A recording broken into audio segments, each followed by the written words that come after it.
평범하지만 또 그렇게 순탄하지만은 않게 살다 지금은 삶의 활기를 띠며 살고 있는 사람으로 팍팍한 인생에 참으로 오래 이어온 인연 덕에 주제넘게 행복하게 살고 있답니다.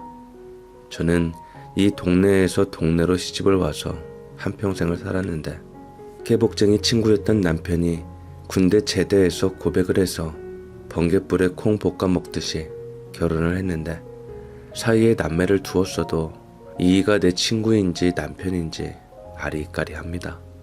30도 안 돼서 훌쩍 하늘로 갔거든요.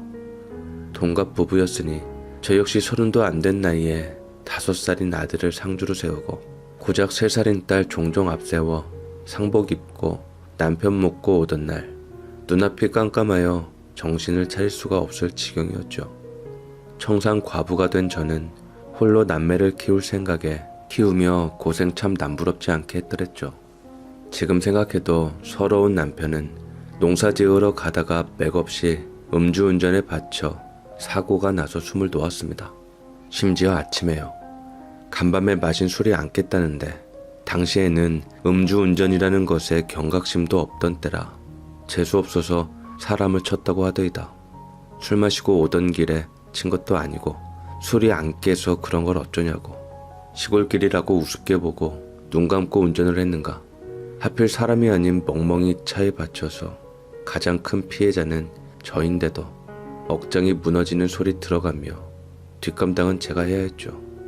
제가 재수가 없고 팔자가 드센 거라는데 지금도 울컥하고 뭐가 올라오는데 저 이 소리를 시댁 식구가 아닌 남편을 차로 친 놈에게서 들었습니다. 이때 제 편이 되어준 게 시댁 식구의 동네 친구들인데 사실 그 말을 들은 저는 뜨끔했습니다. 제 생각하기에 팔자가 드세다는 그 말이 맞았거든요. 깨복쟁이 친구였던 남편은 그저 친구였지 결혼해 아이 둘 낳고 살았어도 우리는 불타는 사랑은 고사하고 서로 선택지가 없던 상태에 그 나이까지도 진지하게 손 한 번 안 잡아본 그냥 단순한 친구로 저는 가난한 친정에서 벗어나려고 결혼을 했습니다. 남편은 군생활하며 좋아했던 원사님 딸한테 차여서 홧김에 청혼한 것이었거든요. 그러니까 남편 입장에서 가장 만만한 것이 저였던 거죠. 신혼 첫날 밤에 술 한잔하며 그 이야기를 하는데 듣고도 기분이 나쁘지 않았던 저와 남편은 결혼해서도 부부간의 신의는 지키고 살았지만 사랑은 아니었습니다. 어차피 이번 생엔 꽝인갑다 하고 남들 눈에 튀지 않게 내 맡은 역할을 한 것이죠. 그래서인지 그 나이에 남편 보내고도 사라지더라고요. 너는 좋겠다. 다른 인생으로 살 기회를 빨리 얻고 나는 어린 아이들 데리고 아직도 갈 길이 9만리인데 하며 죽지 못해 살았습니다. 어차피 깨 쏟아지는 사이도 아니었어서 아침부터 저녁까지 땀 뻘뻘 흘려가며 일하고 파김치가 되어 굴러다니며 자는 아이들 틈에서 잠에 들면 여자로 남자 품이 그립네 어쩌네 하는 것도 없이 푹 자서 홀로 지내는 과부 생활이 퍽이나 좋기도 했습니다. 당시 우리 친구들이 많이 도움이 됐죠. 특히 우리 남편과는 달리 공부를 잘해서 서울로 직장을 다니던 상무기는 서울서 살던 아내와 결혼해서 우리 동네에서 꿋꿋하게 살던 친구였는데 그 아내 되는 동생은 참 서글서글하고 맑은 예쁜 아이였습니다. 언니 이거요. 어제 상무 오빠가 외부 출장 간 곳이 근처라 남대문 들렀대요. 우리 애들 거 사는 김에 조카들 것까지 샀다는데 남자가 고른 거라 이쁘진 않아요. 하여간 눈썰미 하고는 속에 입는 거니까 상관없어 다행이네요. 두고 입히세요. 뭘 이런 걸 다. 고마워. 내가 남편 복은 없어도 친구 덕이 있나 덕을 많이 보내. 이까짓 걸로 별말을 다 한다. 내가 언니 도움받은 게 더 많아요. 나 나물 못하는데 언니가 나물 무쳐서 줘서 먹기만 하잖아요. 언니가 해줬다고 하면 시부모님들이 그럴 줄 알았다 하고 웃으세요. 야무지고 솜씨 좋아서 먹어보면 안다고. 결국 언니 너무 안쓰럽다고 한숨으로 끝나지만 오빠도 언니 걱정 많이 하고요. 어릴 때부터 친구라면서요. 상무기는 나하고 안 친했어. 죽은 남편하고 친했지. 죽은 사람한테 뒷말하긴 그렇지만 남편이나 나나 맹하고 띠라고 흘러가는 대로 될 대로 살자 하는 사람들이라 먼저 말도 잘 못 붙이는데 공부 잘하고 집 잘 살아도 상목이가 죽은 남편한테 먼저 친구하자고 말 걸고 데리고 다니며 잘 놀아줬어. 결혼해서도 나하고는 말도 잘 안 했던 사이인데 혼자 됐다고 이렇게 챙기는구만. 오해 말어. 오해는요, 깨복쟁이 친구 좋다는 게 뭔데요. 아무튼 언니, 거적대기 같은 내복이니 부담 갖지 말고 애들 잘 입혀요. 언제 내가 이쁜 옷 사다 줄 테니까 뭘 이런 걸 주나 하고 욕하지 말고요. 나 가요. 욕을 하긴. 그래, 잘 가. 나 지금 아욱 다듬은 걸로 죽 끓일 거거든. 내 이따 가져다 줄게. 가을 아욱이라 맛있을 거야. 어머, 좋죠. 어머니 아버지 좋아하시겠다. 오빠 덕에 횡재하네. 고마워요 언니. 기다리고 있을게요. 얼마나 예쁜지요. 서울 아가씨는 무조건 깍쟁이인 줄 알았던 저는 상목이 처와 언니 동생처럼 지내며 오고 가며 잘 지냈답니다. 사실 이 애들 사는 것 보고 부러워도 했습니다. 제가 남자로서 아무 감정 없던 남편이 결혼하자 했을 때 선뜻 그러자고 나선 곳은 어렴풋이 내 인생이 얘가 아닌 어떤 남자를 만나도 그저 그럴 것 같다는 느낌을 받아서였습니다. 저 스스로도 여자로서 매력은 없이 일 잘하고 남을 잘 붙인다는 소리를 칭찬으로 듣는 것이 다일 거란 걸 알고 있었거든요. 그러나 있으나마나한 남편이란 것도 영 쓸모가 없는 것은 아니었는지 아무 관계도 아니고 대수롭지 않게 지내던 사람들이 남편 죽고 혼자 애 키우고 산다고 하면 괜히 멈칫하는 게 서러웠습니다. 제 사정을 알고 난 후에는 은근히 얕보이고 있구나 하는 일도 많이 받았고요.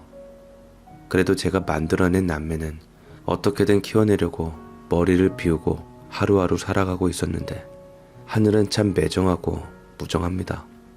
서울 친정에 보처럼 간 상목이 처가 뭘 어쨌는지 떡이 목에 걸려 죽었답니다. 안 그래도 동생이 여리여리 몸이 가늘고 손발이고 뭐고 이목구비들이 다 조망만 하거든요. 따른다고 찰떡을 해서 낸 모양인데 그걸 잘못 삼켰는지 갑자기 목을 움켜쥐고 하는 걸 울먹이고 등 두들기고 했는데 끝내 숨구멍이 막혀서 죽었답니다. 밤새 안녕이라더니 출근길에 같이 올라가서 처가에 데려다주고 점심 무렵에 그 소리를 들었다는 상목이는 한동안 정신줄 놓고 얼굴에 생기라고는 하나도 없이 저처럼 죽지 못해 사는 사람 같더니 또 저처럼 애들 보고 살아야지 했는지 그나마 버팁디다.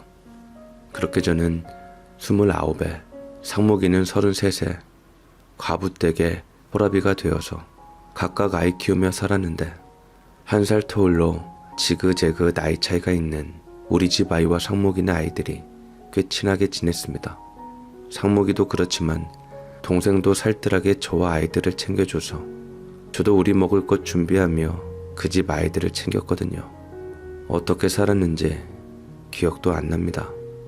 기집 애들이야 빽빽대기는 해도 크게 엇나갈 것 같지는 않은데 그 집이나 우리 집이나 머슴아들이 문제였는데 친구가 너 엄마 없지 아버지 없지 하면 눈이 횟가닥 돌아서 주먹이 먼저 나가는 거죠.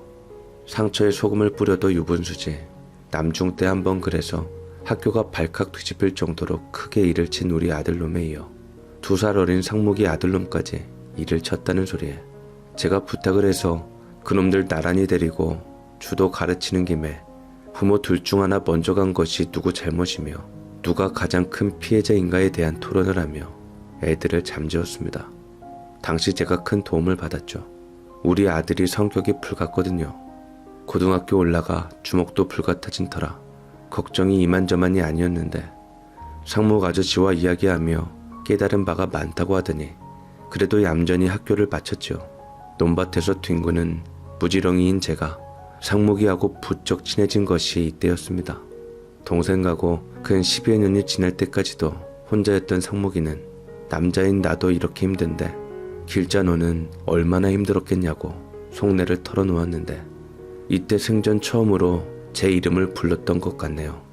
그 시대 시골인 우리 동네 유일한 대졸자인 상목이하고 언감생심 어떻게 해보려고 생각도 안 턴 저에겐 두근거리는 일이었는데 우리 아들놈 때문에 상담하며 말문을 튼 제가 어느 날 넌지시 한 말에 감동을 받았다는 상목이와 그렇게 연애를 시작했죠. 친정서 동생 죽고 나서 상목이는 약간의 원망으로 본인은 물론 아이들까지 외갓집하고 연을 끊다시피 하였는데 제가 그러지 말라고 주제넘게 말을 한 것에 저를 다시 봤답니다. 나는 너 보면 좀 안타깝다. 길자 너도 공부를 쭉 했으면 제법 이름 날릴 수 있었을 텐데 하고 말이야. 우리 집사람 그렇게 보내고 내가 못난 짓 꽤 오래 했잖아. 그때 네가 해준 말에 내가 생각이 많았다. 네 말대로 애들 데리고 처가에 가니 그 노인네들이 내 손을 붙들고 눈물 흘리는데 내가 이렇게 잘난 척하고 살지만 세상서 제일 아둔하고 미련한 놈이었구나 하고 알았어. 아내 잃은 내가 감히 눈앞에 딸을 잃은 그분들 마음을 못 헤아리고 혼자 슬픈 척 했구나 하고. 에이, 그건 아니지. 네 입장에서는 충분히 그럴 수 있었어. 내 입장만 생각하면 안 보이는 게 있잖아. 그때 내가 한 말은 애들이나 장인장모 입장서 생각해보란 거였어. 너를 위해서. 우리 애들은 지 아버지나 엄마 돌아가시고 상처받은 당사자지 죽게 한 사람이 아닌데 그거 가지고 애들한테 놀림받고 힘들었잖아. 당장 우리 아들놈이 중학교 때 일치고서 곰곰이 생각해보니 그렇더라고. 애들에겐 부모 잃은 건데 남인 친구놈들은 그저 놀림거리일 뿐이고. 사실 나는 남편 그렇게 보내고 감흥도 별로 없었어. 알다시피 죽고 못 살아서 한 것도 아니고 나는 어차피 원사님 딸한테 차이고 그 여자 아니면 어차피 거기서 거기다 하는 마음으로 홧김에 총원받아서 그냥 산 거라. 그놈이 너한테 그러더냐? 참 못된 놈이야 그놈. 그냥 입 다물고 좀 살지. 그걸 길자 네가 알고 있을 정도면. 첫날 밤에 그러던 걸 뭐 대충 눈치는 챘어. 나도 걔 아니라 어떤 남자한테 시집갔어도 마찬가지로 살았을 거고 내 주제에 무슨 연애. 알콩달콩 청실홍실 그런 것도 하던 사람들이나 하는 거지. 기대도 안 했고. 아무튼 상목이 너가 동생 그렇게 보내고 처가 미워하는 거 보고 마음이 아팠다. 내가 남녀간의 사랑 같은 거 모르는 사람이라 그런가. 나는 남편 없이는 살아도 우리 애들 하나 가면 못 살 것 같거든. 내 입장이 그래서인가 동생 그렇게 허무하게 간 것이 기가 막히면서도 운명인갑다 탁 놓아지더라고. 오히려 딸 먹이려고 정성 들여 준비한 음식 먹고 딸 죽은 거 눈앞에서 본 부모 심정이 어떨까 생각하니까 미치겠는 게, 나 이렇게 온종일 흙바닥 굴러서 손 하나 까딱할 힘 없어도 애들 먹일 것은 한 번 씻을 거 두 번 세 번 씻어내거든. 부모 맘이 그래. 거기에 사위가 외손주도 안 보여주면 서러워서 못 살 것 같아서. 맞아. 그때 내가 참 못나게 굴었어. 근 10년 만에 처가 가니 두 분 다 얼굴이 말이 아니더라고. 얼마나 자책하고 소갈이 했겠어. 애들 보여달라고도 못하고 내가 못할 짓 했구나 그제야 알겠더라고. 길자 네 말대로 운명이지. 딸 죽이려고 딸 좋아하는 찰떡 그렇게 치대셨겠어. 아무튼 네 덕에 애들도 많이 안정됐다. 지금이나마 장인장모 챙기고 나도 사위돌이 하고. 그 사람이 자기 부모에게 남처럼 굴면서 자기에겐 사랑이니 뭐니 찾는 내가 얼마나 한심했을까. 아무튼 그때 내가 길자 너 다시 봤잖냐. 참 깊이 있는 여자구나 하고. 아이 뭐래 남사스럽게. 그렇게 남편 친구이자 한 동네 살면서도 지붕이 닭 쳐다보듯 하던 상목이와 비밀 연애를 하며 서로를 챙기며 숨죽여 살았죠. 우리는 서로 간에 우리 둘이건 다른 사람하고도 재혼할 생각은 없어서 애들 시집장가 보내고 이 동네에서 같이 늙어가며 친구이자 숨겨진 연인으로 서로에게 위안받으며 살자 했죠. 상목이와 만나면서 저는 왜 남녀간의 짝을 지어 사는지를 처음 안 것 같네요. 우리 애들이 부모 중 한쪽 없는 것 가지고 죄 없이 놀림받았던 것처럼 아무것도 안 해도 그 존재만으로 마음과 주변이 꽉 차는 건 말이죠. 아마 그렇게 사랑하는 부모 밑에서 자란 아이들은 그 느낌을 아니 부모 없는 아이를 놀리는 게죠. 그런데 그렇게 비밀 연애 7년째 일이 터졌습니다. 우리 사는 곳이 경기도라 제 아들놈과 3살 터울인 상목이 딸이 가끔씩 같은 버스를 타고 퇴근을 하는데 둘이 원래 친하지는 않았습니다. 제가 상목 아저씨 집에 뭐 좀 가져다 줘라 하면 지 여동생 시키지 본인은 귀찮다 하며 뒹굴거리는 애거든요. 하긴 그의 딸내미인 지선이가 좀 깍쟁이 같고 쌩하니 찬바람이 붑니다. 동생 세상 뜨기 전부터 원래 성격이 사람 잘 안 따르고 엄마한테도 잘 안 치댔어요. 저와 다르게 방실방실 잘 웃고 애교 많은 여자 좋아하는 아들놈 스타일은 확실히 아니었죠. 그런데 저번 주에 출근하던 지선이가 절 보고 안녕하세요 하고 웃으며 인사를 해서 웬일인가 했더니만 갑자기 주말 아침에 늦은 아침 먹던 아들이 그의 딸과 결혼하겠다고 하는 겁니다. 당시 아들놈이 33세, 지선이가 30으로 노총각 노처녀이긴 했지만 2주 전까지만 해도 아들이 재수 없다고 지선이 욕을 했던 소리를 분명히 들은 저는 상목이와 제 관계 때문이 아니라 남편과 저의 과거 때문에 선뜻 그래라 할 수 없었습니다. 한 동네 살며 출퇴근길에 자주 마주치다 보니 결혼 못하는 김에 쉽게 나서는 것 같았는데 실제로도 그랬습니다. 무슨 소리야? 너 지선이 네 타입 아니라고 싫어했잖아. 뻣뻣하고 인사성도 없고 내가지 없다고. 저저번 주에 집에 오는 퇴근버스에서 너가 침 흘리며 쳐다보고 있는데도 지 혼자 빵 한 봉지 다 처먹었다고 욕하지 않았어? 니네 부서에 싹싹하고 이쁜 아가씨에 비하면 여자도 아니라고 했잖아. 공 엄청 들이는 것 같더니만 차였냐? 뭔 바람이 불었는가는 모르겠지만 한 동네 살아서 매일 보는 사이라도 쉽게 보는 거 아니다. 아버지 친구 딸이야. 잘못해서 사이 틀어지면 그게 참 결혼할 때 되니까 그런가 또 훅 들어오더라고. 세상이 나하고 지선이를 미나봐.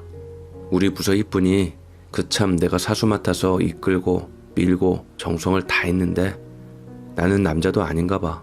여자 직원들이 그러는데 너 어떤 스타일 좋아하니 물어봤더니 뚫레뚫레 하더니만 내가 지나가니까 저런 스타일만 아니면 돼요 하더래. 배은망덕도. 나 들이대지도 못하고 까인 거 아냐. 소문 파다하게 났어. 나만 아니면 된다고.